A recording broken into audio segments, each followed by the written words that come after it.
Hello students, কেমন আছেন সবাই? আশা করছি অনেক বেশি ভালো আছেন। আজকে আমি আপনাদেরকে শেখাবো রাইটিং টু এর জন্য কমপ্লেক্স সেন্টেন্সের 10টি স্ট্রাকচার।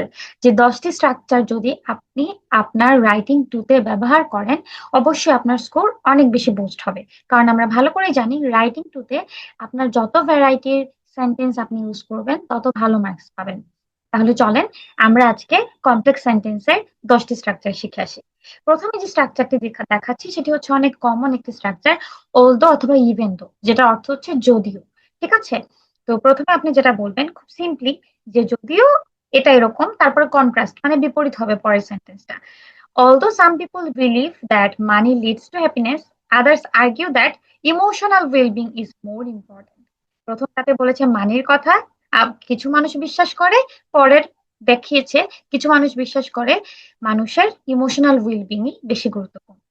তারপর হচ্ছে বিকজ, সিন্স অথবা এজ, যেটা হচ্ছে আপনার রিজন এবং রেজাল্ট বোঝায় অথবা আপনার পজিটিভ কারণ বোঝায়। Since education plays a crucial role in national development, governments should invest more in public schools, যেহেতু বুঝিয়েছে এখানে। তারপরে ইফ অথবা আনলেস, যেটা কন্ডিশনালস হিসেবে ব্যবহার করা হয়। ইফ অথবা আনলেস মানে একটাতে হচ্ছে আপনার কন্ডিশন, পরেরটাতে হচ্ছে রেজাল্ট। এটা নিয়ে আমি আরেকটা ভিডিও অবশ্যই আপনাদের জন্য করব। If the government doesn't take immediate action, environmental damage will become irreversible. While বা whereas এটা হচ্ছে বিপরীত অর্থে বোঝানো হয়। যেমন এখানে বলেছে while দিয়ে অথবা whereas দিয়ে বিপরীত একটা মতামত। While some people prefer living in urban areas, others find rural life more peaceful and satisfying. In order that অথবা so that মানে তাই জন্যে। ঠিক আছে? তাই জন্যে governments should increase spending on public transport so that traffic congestion can be reduced. তারপরে in spite of despite of, যেটা দিলে আপনাকে অবশ্যই ভার্বের সাথে আইএনজি যুক্ত করতে হবে। ঠিক আছে? অথবা একটা নাউন লাগাতে হবে। তাহলে দেখি, এটা সত্ত্বেও বোঝায় despite facing financial constraints, many students pursue higher education abroad. ঠিক আছে? নট অনলি বাট অলসো মানে উভয়ই।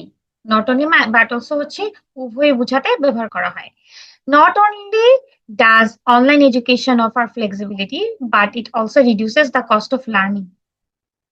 whether or whether people support the idea or not, climate policies must be implemented urgently. মানে ওয়েদার অর মানে এটা করুক বা না করুক, এটা হোক বা না হোক, as long as বা provided that. Okay, as long as বা provided that ও কন্ডিশনের মতো। as long as parents monitor their children's screen time, technology can have a positive impact on learning. ঠিক আছে? এটা হচ্ছে আপনার একটাতে থাকবে কারণ, একটাতে থাকবে রেজাল্ট। দা মোর এটা আমার অনেক প্রিয় একটা স্ট্রাকচার। দা মোর দিয়ে একটা কজ দিবেন, দা মোর দিয়ে দিবেন তার result. The more people become aware of environmental issues, the more they are likely to change their habits. এরকম আরো বেশি বেশি ভিডিও পেতে অবশ্যই আমার চ্যানেলটি সাবস্ক্রাইব করবেন এবং লাইক কমেন্ট করতে ভুলবেন না। ধন্যবাদ সবাইকে।